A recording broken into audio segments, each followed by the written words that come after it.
welcome to this episode of Good Morning Mama. We have a guest that I'm so excited to introduce you to again. She is a repeat guest. Her name is Dr. Amelia Kelley, and she has been on before talking about another book and another very important topic. But today we are going to be talking about this book. This one is called Powered by ADHD, and she is just so informative and just a wealth of knowledge on so many topics that I'm excited that she joined us again. She is a trauma-informed therapist. She is focused on women's issues, abuse, relationship trauma, highly sensitive persons, healthy living, and adult ADHD. So there's a lot of topics that we could cover, but today we are going to focus on ADHD and also how to use it as a superpower for those women or those viewers that have ADHD, how to channel that and use it for good and to help them in their daily life. So welcome, Dr. Kelley. Welcome to Good Morning Mama. We're two instant best friends with a combined 13 children, ages newborn to 16, talk about all things motherhood. Our new mom versus seasoned mom dynamic will leave you laughing, and our Christian values and positive outlooks will leave you inspired. So grab your coffee, pull up a chair, and enjoy our visit. Thanks for having me again. Yes, thank you for being here.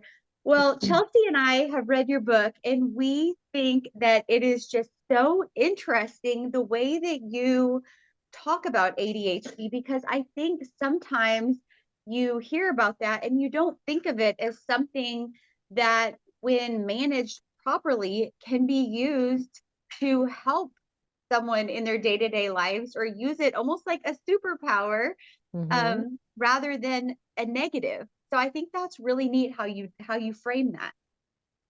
Yes, I love the idea of being radically accepting of the brain and the body that we're given, and seeing, based on what we have and what we're born with and what we're kind of in a way meant to be, what we can become. Because I think I don't remember who said it. It's a very famous quote, but what we resist persists, right? And so if we're constantly looking at what we don't have or what we are not, we miss out on a lot of the gifts that we really have right in front of us. So I like that. I do recognize also, and I think it is important for us during this conversation to unpack that it does have some dramatic impact on well-being and executive functioning, and ADHD can make life difficult, and there are reasons, there are accommodations. It's a reason that it's a medical diagnosis, but I think from our conversation today, we'll be able to look at both sides of it and how you can be really present for both realities. Yeah, absolutely. In your practice, do you find that women come to you knowing that they already have ADHD, or have you ran into women who present their challenges that they're facing and you say, you know what, I think you have this, and they had no idea until later in life? So I see a little bit of both. One of the big things with women, especially in ADHD, is that women for a long time have been severely misrepresented in research, and also misrepresented in just the medical world as far as what we look for. The original research on ADHD was conducted on adolescent boys, and this was decades ago. Right. And so the hallmark for what we consider to be attention deficit hyperactivity disorder is hyperactivity, is this excess of energy. And while it's important to recognize that young girls can also present as hyperactive, I think honestly, if we look back decades ago, we may have used to call these girls tomboys. No way. If you think about it, like very physical girls who just want to get out and work with their hands and be kind of like, playing with the boys at the forefront, being active, doesn't a lot of that kind of translate into what we are not recognizing potentially as ADHD symptoms? Yeah. Now, That's obviously, again, not absolutes, but it's just an example. So what are some symptoms that women or that anyone would have to be categorized as ADHD? I'm sure that there's a wide range and different levels of each type, but what are, like, starting at square one, what are some characteristics or symptoms of somebody that has ADHD? And before you get to that, I'm sorry. No, that's fine. please just give us the distinction between ADD and ADHD? Because I know growing up, Okay. I learned ADD and ADHD is the same thing, and it's all like, you know, people really didn't know. And so Right. that was like, it wasn't fully talked about. So I would like to understand, I know there is a distinction, and what is that distinction? And then what are the symptoms? That would be really interesting for me. That's a wonderful question because it's changed. So Yeah. the DSM, the Statistical Manual, basically the encyclopedia of diagnoses that mental health professionals and medical professionals use. Classically, there was ADHD and ADD, as you were saying. So ADHD, attention deficit hyperactivity disorder, and then ADD, attention deficit disorder. What they've recognized with research, and that has recently changed in the latest DSM, which really was years ago, so I expect a new DSM will be out in the next couple of years, is that they got rid of ADD. So ADD is not a diagnosis anymore, as far as something that you can bill for or treat or medicate. Instead, it's all ADHD, and there is the inattentive type, the hyperactive type, and the combined type. So combined meaning you have some of the symptom presentation of both. Yeah. And this is really important because what they've discovered is the neurology behind it is that there is a hyperactivity of the different parts of the brain that are all working and overworking at once altogether without being well orchestrated. So when we want to focus on something, and I think actually explaining this first and then kind of going into the symptoms will make a lot of sense. Yeah. Yeah. So when we want to focus on something, there are specific parts of our brain that have to fire, and there are specific parts of our brain that have to go dormant. So for example, if I'm sitting here speaking with you ladies, Yeah. I want to maybe not focus on birds outside the window. Right. If the part of my brain that is still scanning is still firing, the birds are still going to be pulling attention away. So the non-ADHD brain has the capability more easily with the help of dopamine and other neurotransmitters to shut down that area of the brain and to orchestrate in this beautiful way as if a conductor is in there. What happens with the ADHD brain is that all of those areas continue to fire unless it is hyperstimulated enough. So hyperstimulation can look like being into something. So we say, oh, people with ADHD only pay attention if it's something they like. It's not a preference. It's that when we like something, we get enough dopamine because there's so much more stimulation because we like it, that it allows us to focus. Exactly. Basically, you need enough stimulation in the ADHD brain in order to get the attention to attend to anything that you want to do. So that's why it's hyperactivity disorder, because it's essentially explaining that the brain is overactive, if that makes sense. It does. Yeah. So what does that mean for like a mom? Because Karla and I were just talking about this. Like, I feel like that's my brain now as a mom all the time because I'm constantly, like, I have Cashton sleeping in that room. I have Kaya over here. I have Cora sleeping right there. I'm paying attention to all of that. I have somebody in that room, you know, like I'm like going through kind of just constantly scanning. Right. That I try to stay as focused as I can on this one particular object because I know, but like, Right. How is that? And how does that work with somebody that has ADHD too?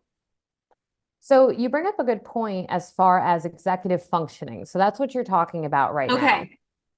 Are executive functions. And these are things that are related to being able to shift from one activity to the next, being able to remember tasks in a row, being able to solve problems, being able to regulate your emotions. These are all things that you have to do as a mom and as a parent, especially when you're juggling multiple different things. And so for the ADHD brain, it's going to be a bit more of an uphill battle to be able to do those executive functions. But I do think we can all empathize. Like if you're a parent listening and you don't have ADHD, but your child does, and you're trying to figure out like, how can I help them? If you can imagine the way you feel when you're sleep deprived and you have those different things to attend to all the time, and it feels that much more difficult, that's similar to what the ADHD brain can feel like on a day when it's even somewhat well resourced. Yeah. Because sometimes as a mom, especially having babies so close together and being like so sleep deprived at some point, I'm just like, I need a break. And you don't get that break because Mm-hmm. like you have humans that need you, so you don't Right. get a pause. So that is kind of how an ADHD brain feels because it's your brain. You don't get to You pause. have it all the time. Well, and you bring up something very Wow. important about, and I have a whole section in my book about sleep. Right. Proper sleep is even more essential for neurodiverse brains in general, and Yeah. especially ADHD. But it's also hard to come by because the way the ADHD brains sleep is very different. They don't tend to hit like that low level of deep sleep quite as much. Their sleep tends to be a little bit more shallow. So in the book, I mentioned the fact that research shows that ADHD brains are actually biphasic sleepers. Have you ever heard that term? No, No. it's interesting. So it means that the ADHD brain, if we can think about ADHD as an evolutionary asset to all of us, Yeah. when we look back at like, olden times, however far back you want to go, there were times where we didn't have, security systems and house structures and we had to protect ourselves, Right. right? And the ADHD brains were the ones that kept us safe. They were the ones that didn't sleep deeply. They were the ones that were constantly scanning and surveying and making sure that the family, the tribe, the group was safe. That's So it's interesting. actually an evolutionary advantage, just it's not a Yeah. modern day advantage. Right. Sure. Is It kind ADHD of is. something that You guys is are so excited. Everyone's I talking. am. is it a genetic thing, or does it just happen to, or do you find that it runs in families? Like, I'm Mhm. curious about that. It's absolutely genetic. It's Yeah. absolutely genetic. The one thing though, and this is, the whole nature nurture argument, is that stress, like intense stress, trauma, chronic stress can make certain symptom presentation more expressed, if that makes sense. So I've talked about this actually pretty openly on my own podcast, that my husband has ADHD. He was a big motivator to my research, honestly, in my doctorate and why I even studied ADHD over Yeah. a decade ago. And he's always had it, but he recently, a couple of years ago, and I had mentioned this to you ladies, he had been hit by a drunk driver and suffered a TBI. Unfortunately, the traumatic brain injury has made his ADHD symptoms worse. Okay. So he has to use more coping mechanisms and more interventions. I mean, luckily he's married to me, I was so gonna say, Yeah, luckily he right. has you to like help navigate this. That's he cool. does. He does. Yeah. And I also, as the partner, have to make sure to take time to like set good boundaries and let him take care of himself, right? Sure. But so certain stressors and traumas can make the executive function issues more expressed, if that makes Uh-huh. sense. I can see that. That's interesting. Hmm. Hmm. So if you are a mom with ADHD, what are some things? Because, like Chelsea and I were saying, even without ADHD, just being a mom could make you feel Hmm. like you have many symptoms because you have to be Right. on in like 30 different areas all the time. But if Hmm. you actually have ADHD, how do you use, like, how do you, what are some skills to cope with that and be a mom and be effective? Hmm. Yeah. So I think one of the big things, and this is one of my favorite talks and quotes I've ever seen. Russell Barkley is one of the like predecessors of ADHD research. He's just everything.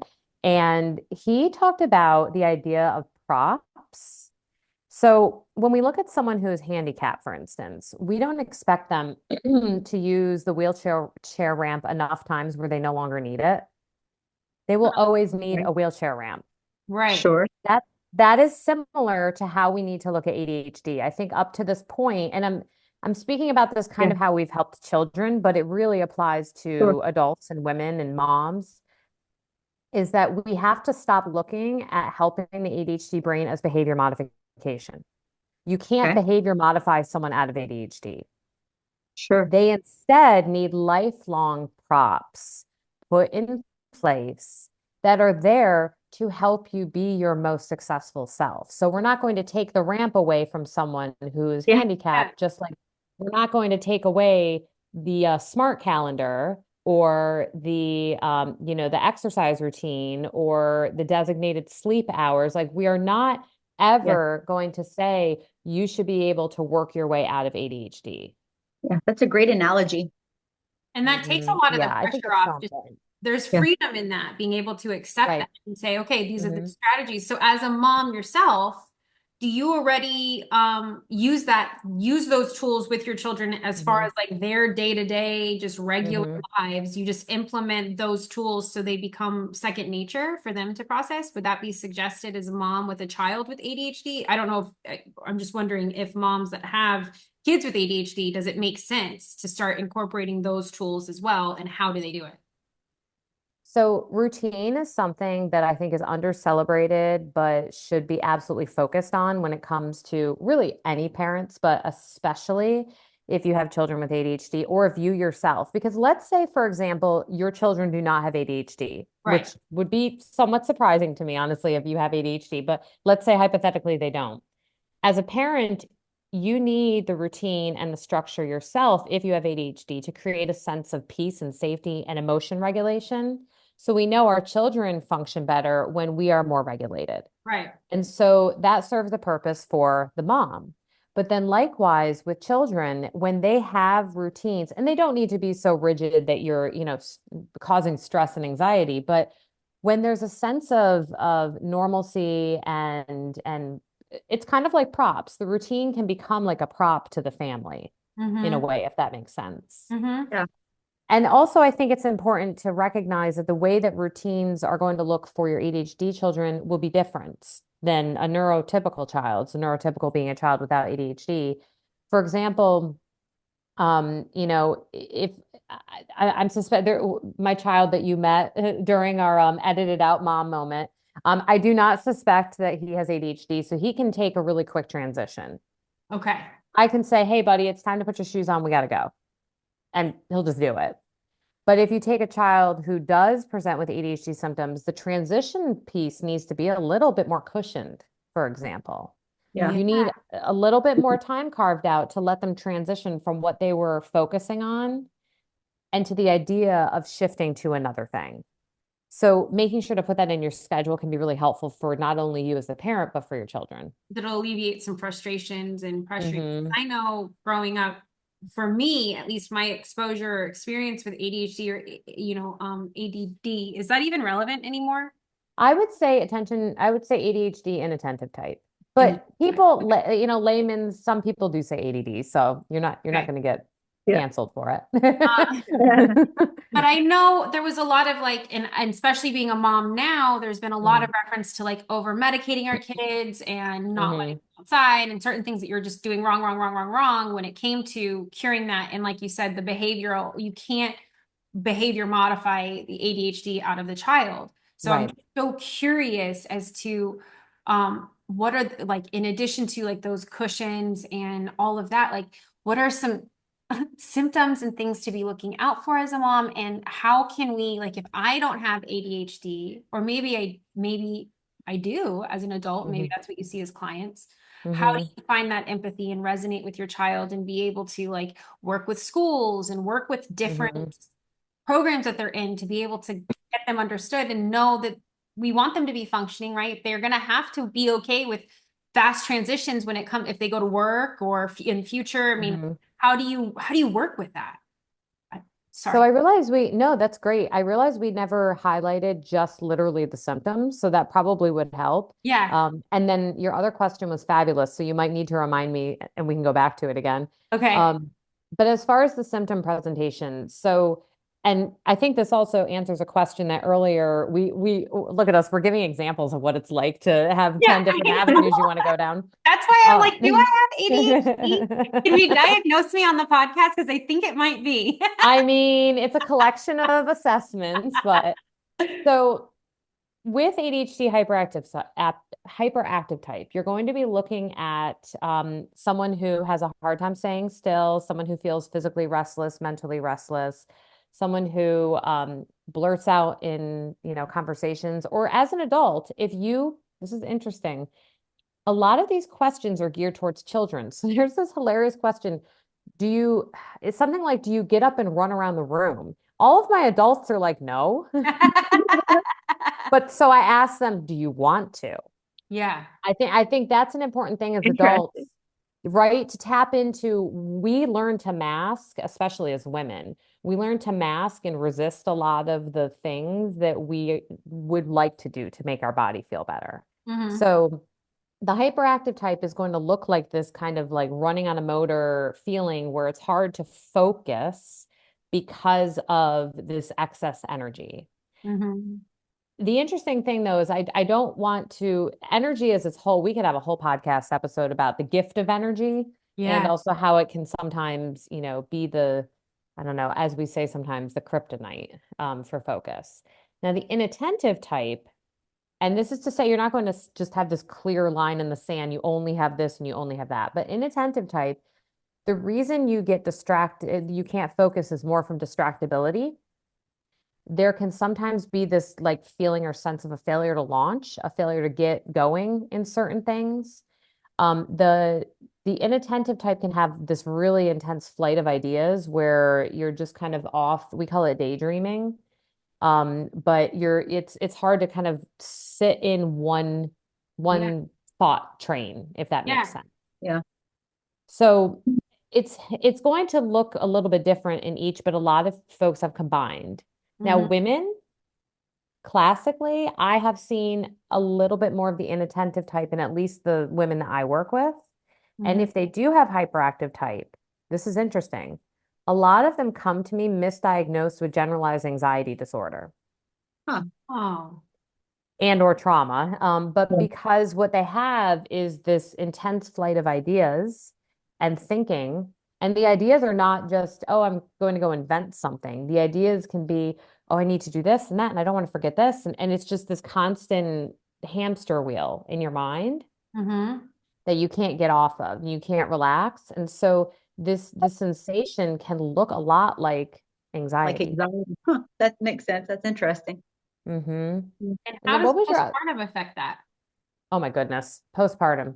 I know you have chapters on. Carla. You're like, it's coming. Right? Um, so postpartum, you're going to have a dramatic drop in hormones. So I mentioned there's a whole section in my book on women and hormones with ADHD, is Yeah. that during just even the luteal phase and the different phases of a menstrual cycle, when you have drops in certain hormones such as progesterone, you're going to have an increase in symptom presentation. Huh. So think about after labor, you have this dramatic drop of hormones. So that's some women can have things like postpartum anxiety, Yeah. postpartum depression, but you can also have an increase in postpartum ADHD symptoms. Hmm. And similar also for perimenopause and menopause. The That's good a thing, lot to manage. I know. The good thing though, this is like one exciting thing to look forward to with getting much, much older. After menopause, Yeah. when all the hormones have finally found their like final baseline, Yeah. the estrogen you do have in your body can work more for you because there's not this constant rise and fall of progesterone. So finally, symptoms will subside. And you may still need to be medicated, but I mean, they'll be a bit more stable. Yeah. Yeah. Hmm. Oh, wow. That's so Yeah, that's interesting. interesting. Hey. So, what are some tools that women can use to help manage this? Like, say they do have a lot of ideas, but they don't know how to launch any of them, or say they have a to-do list that is so long, but and it's overwhelming and it looks like anxiety. What are Hmm. tools that they can use to do those things? And Hmm. yeah, So hi, Kitty. yeah, oh, So you said two different things that I think yeah. are good tools, but they could be slightly tweaked. So one of them was the to-do list, and then what was the first one again? The one where they have so many ideas, but it's almost like failure to launch because Hmm. they have them, but they don't do anything with them. Okay. The inactive, you said the term, the medical term, the inactive The or inattentive type that has a inattentive, little that bit one. of a difficulty with Yeah. failure to launch. Like how do they recognize I have this? And then how do I function better with this, with tools? Hmm. Well, first and foremost, to-do lists. We Yeah. we need to unpack a proper to-do list for someone with ADHD. Yeah. Mhm. Everyone's different. I have had the occasional ADHD client who loves a to-do list, but generally speaking, to-do lists can cause a lot of decision fatigue and they can almost be this unwanted mirror of all the things we're not doing. and all, Okay. and all the Yeah. things that have to be done. So with my clients, I try to do two different exercises. First and foremost, and I talk about this in the Abundant Academy, Yeah. Yeah. is about scheduling your tasks. So even something as simple as Google Calendar has the ability to schedule tasks where you don't actually have to make an appointment, but you can pick a time of day. Right. But when we think about the way that we show up for appointments, it's very different than the way we show up for writing in our journal. Yeah, absolutely. And I think Right. that's applicable to anybody and everybody. That's not just Absolutely. people That's what I with was just thinking is a lot of these Mhm. tools especially for are, moms because we don't yeah. show up for ourselves. Like we have a Mhm. tendency to not show up for ourselves. So scheduling time in regardless is extremely Mhm. important. Like Yeah. I did this weekend, I had to schedule in a shower Mhm. and to cut Mhm. my hair. I had to, otherwise it wasn't Mhm. gonna get done. Good for you. Yeah, well, I think the distinction is that with the ADHD brain, remember, it's a prop. Yeah. And with the non-ADHD brain, I'll call it like a coping skill. okay. Uh-huh. We'll soften it a little. Yeah. So you have my husband and I, okay? So he presents with very severe ADHD symptoms, specifically inattentive type. And then you have my form of neurodiversity is I lean much more into the highly active limbic system, highly sensitive person.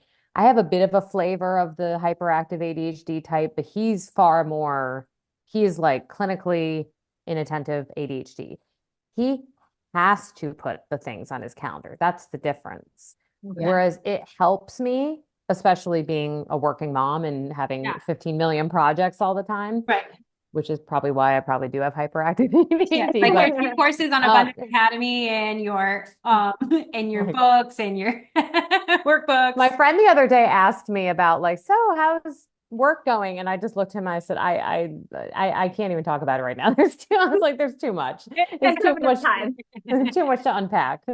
We should Um, take a minute though before we forget another squirrel in the room. But Dr. Kelley is going to be at our summit in mhm, January, and she's on Abundant Academy with a community and with courses on so many topics, but this topic is one of them. mhm, And it's just so value added. And so and she can do even one-on-one mhm. courses and teachings if that was something any of our viewers were interested in. But I wanted to make sure we touch on that because that is something that is so value added to people that want to Mhm. learn more about all of the topics that you have is Oh, those two opportunities. yeah. No, I'm very excited. It's really cool to be part of a community where I feel you guys have been so supportive and just so empowering. So I love Oh, that. I Like love to it's hear that. I love yeah, working with no. you. It's been like so, I don't know, it's been so wonderful and it helps really stretch my brain too, like getting to Mm-hmm. understand all of these aspects because Mm-hmm. I've been like, I don't know, that's why I love our podcasts and I get so excited. I just I carve the time out because I Mm-hmm. learned so much from you, truly. Yeah. Like, from Oh. thriving after trauma, that was like really, really Mm-hmm. impactful. We actually did two podcasts, Yeah. one Mm-hmm. live and one recorded. And Yeah. now ADHD, I growing up, I just think that like my generation being like that elder millennial or whatever, Mm-hmm. we are kind of going into like the new age where we want to be more gentle, understanding, approachable, understand the neurodiversity, Right. all of this. But we also come from a generation raised by boomers that are like, da, da, da, da, da, da, da. So Right. Right. it's interesting to be able to, I don't know, learn more about like how ADHD is kind of applied towards I mean, even your coping tools can be Mm-hmm. used to make a superpower Mm-hmm. for your own human, your own like Mm-hmm. wherever you are in your life. It's Yeah. just interesting. I thought it Yeah. was really cool in Dr. Kelly's book how she writes, like I'm looking at it right here, that she talks Mm-hmm. about them as gifts, like the gift of hyperfocus, the gift of Yeah. energy, the gift of spontaneity. And I just think that's a really like healthy way to look at these things that, like Chelsea was saying, in our generation, Mm-hmm. were not viewed as gifts by any Right. judge. So I I think love that's really cool. that. Yeah. I love that you ladies are bringing this up because I think this is a perfect segue into the best part of this is Yeah. that while there are going to be difficulties and struggles and executive functions and ways that you need to prop up and support, people with ADHD are so cool. Like Cool. they are the thought leaders, the innovators. There's actually research out there that shows that if you take an ADHD brain, if you take an ADHD brain and a non-ADHD brain and put them in front of a creative task, the ADHD brain far, far, far exceeds the Yeah. ability to think outside the box Yeah. and to be creative. And so there's these really beautiful, again, strengths that come with this brain that is really an adaptive brain Yeah. that we just need to try to create environments where it can work and be its Thrive. Yeah. best. Absolutely. I could see Mm-hmm. that. I remember seeing once that a lot of high, Mm-hmm. like executive people have either ADHD or Yep. even Asperger's, or like a lot of the disabilities are Mm-hmm. ones that high executives have. Like I Mm-hmm. even heard Elon Musk has one. I mean, like it's cool to think that like this is something that when channeled and when given the proper environment and tools can absolutely thrive and be amazing. Like hyper focus is so Yeah. incredibly, Yes.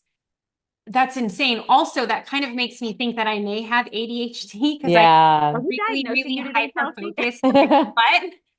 Are we What? diagnosing you today? Yeah, because I think that's why I decided to do this podcast. No, but I do think that that hyper focus and being able Hmm. to manage ADHD, you can manage quite a bit with the right tools, quite a bit, right? Of a lot of Right. ideas, inventors, a lot of high functioning people do have ADHD, right? And Yeah. that hyper focus, is that They correct? do. You know, one of my favorite things, so I have my women's support group, which is every other Thursday via Zoom, and it's fun because we have women from all over the world that are in it. That's Hmm. cool. And when we round robin and everyone kind of checks in, if there's a new, a new client or not, I guess they're not my clients, a new member. Yeah. We've got lawyers, we've got Google executives, we've got nurses, we've got PR reps. I mean, we've got like all these really amazing brains in the room. And that's what is so powerful when you don't look through the lens of shame, which unfortunately young children, especially with ADHD, get tens like I think it's 10,000 more redirections Yeah. before puberty as compared to their non-ADHD counterparts. Like just so many more, don't do this, don't do that, be Yeah. quiet, be still, so many more redirections. It's no wonder that they grow into adults who feel the need to mask or have shame around this. But Yeah. if you remove that and you unmask it and you say, yeah, this is part of my brain, this is part of my diversity. To your point, both of you, you were bringing up some amazing executives. There's a really great book. I think I had shared it with you, The Hunter and the Farmer's World. And in one of our like chats back and forth, Yeah. is that if we take the ADHD brain and put it in its ideal environment, they can do amazing things when they maybe pull in. So the hunters, the ADHD brain, when they maybe pull in the farmer who's fine with doing menial tasks like accounting or billing. I'm thinking of people I have in my life. Like I have people who I have an accountant, I have a billing specialist. I have people who are fine with sitting with a spreadsheet of numbers and doing something that's not highly stimulating so that Yeah. I can go out and excel at the things that I'm good at doing. So again, to your point earlier, Chelsea, I think you were saying like, and Karla too, like, aren't these things that everyone can, use to their Yeah. advantage? The answer is yes, absolutely. But it's a matter of needing to versus it being something that's just great to do, if Right. that makes Huh. sense. Yeah, absolutely. That's Hmm. interesting. That is interesting.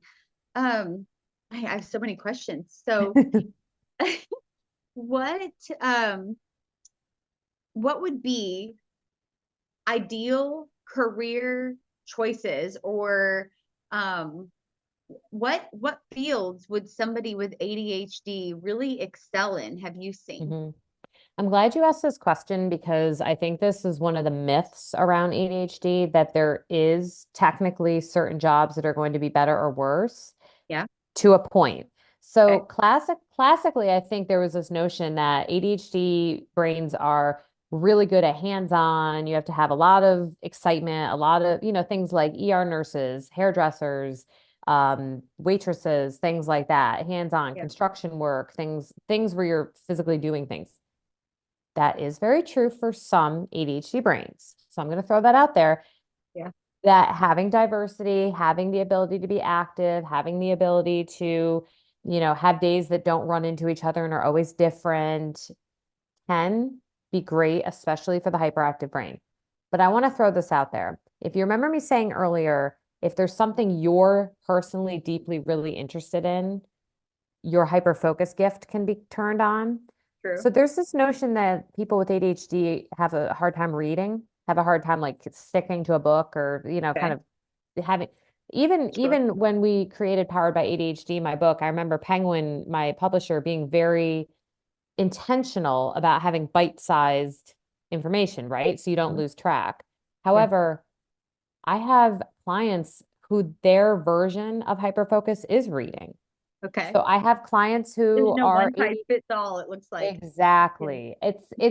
It's kind of like what lights you up is going Uh-huh. to be the most in line That's cool. with keeping you focused in your job. Yeah. I do think it's important, however, to make sure that you're in an ADHD supportive work Hmm. environment.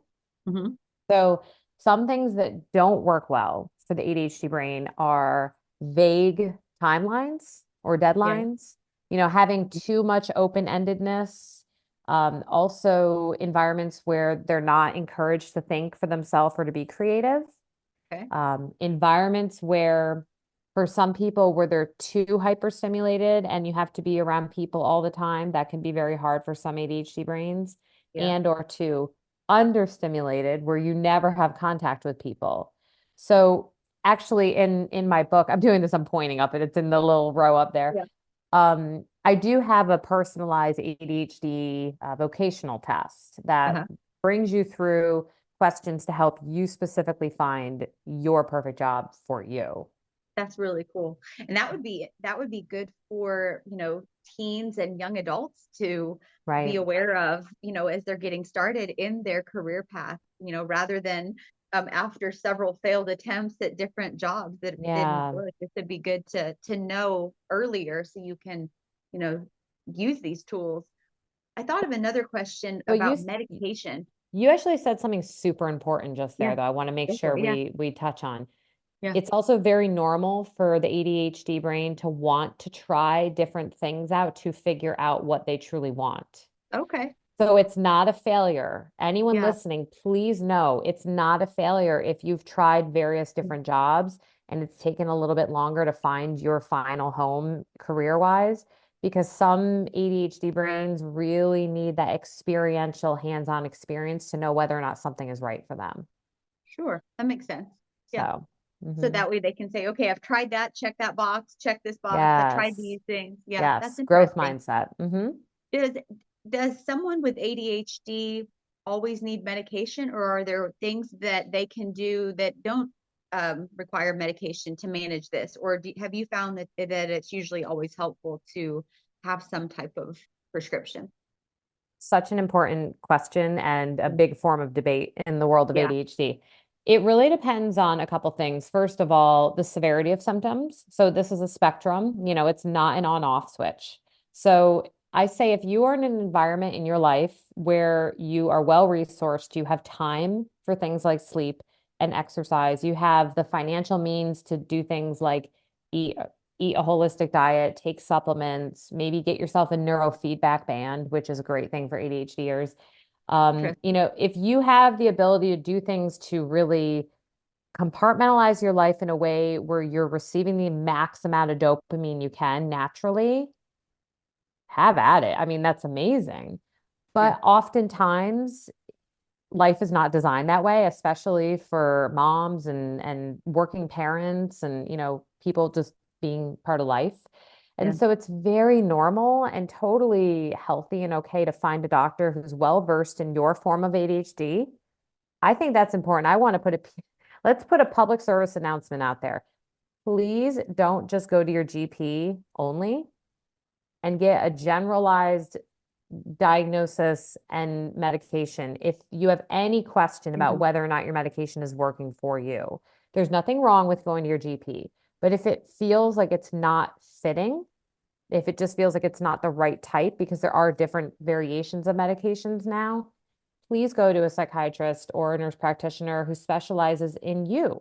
Yeah. maybe someone who specializes in women, or if you're older, someone who specializes in geriatric ADHD, or someone who specializes in pregnancy, or if you're a man and you want Yeah. someone who is, specifically geared towards men's issues. It's really great if you have the means and if you have the space to find a doctor that specializes in your form of ADHD. And I would think that it's important to involve your partner as well. Like if you're Hmm. married or in a relationship, that the other party understands, you know, what what you're going through, and how to interact with you the most productive way. I could see how that would be helpful too, to almost like include like a couples type of meeting to understand, Right. this brain.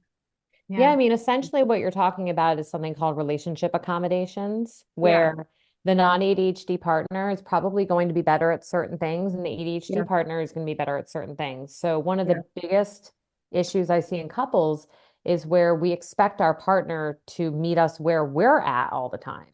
Mm-hmm. But instead, if we can say, yes, I understand you have ADHD, we might need to carve out this time or these finances to get you the services you need so that our relationship is at its best.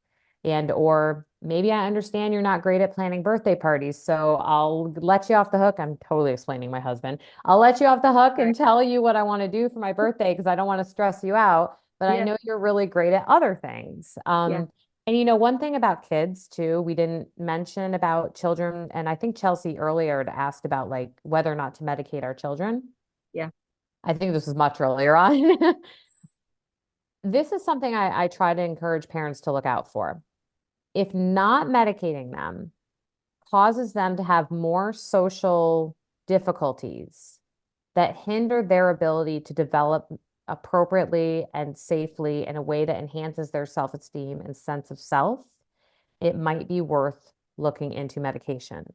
So if it doesn't seem like it's hindering their ability to make friends or to find something that they love and excel at, or if they're, doing well enough in school where they're not having a low self-esteem around it. Like if it feels like you just have to do those props and holistic manners and Yeah. they're actually still building a strong sense of self, then holistic, great. Yeah. But if it's interfering with their ability to fit in or to feel safe in school or to feel like they're accepted, it might do more harm than good than to try to make them kind of muscle through those formative years.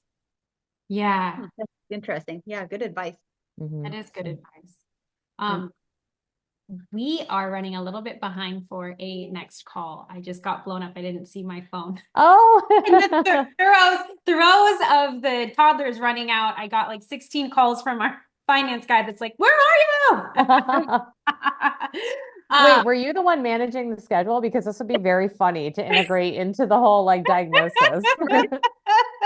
No, we both knew about it, but I was like, oh, we'll figure it out later. La la la. I was like, I'm enjoying this conversation. We'll deal with it. But yeah, you're So right. We do funny. have a call right now. Well, we could wrap it up, and we could have a part 3 with Amelia, because there Yes. is just so We should many just make it topics. a quarterly thing. I I'm know down. we really quarterly. should. There's Well, and you guys will be on my podcast soon, The Sensitivity Doctor, yes, to talk all exactly.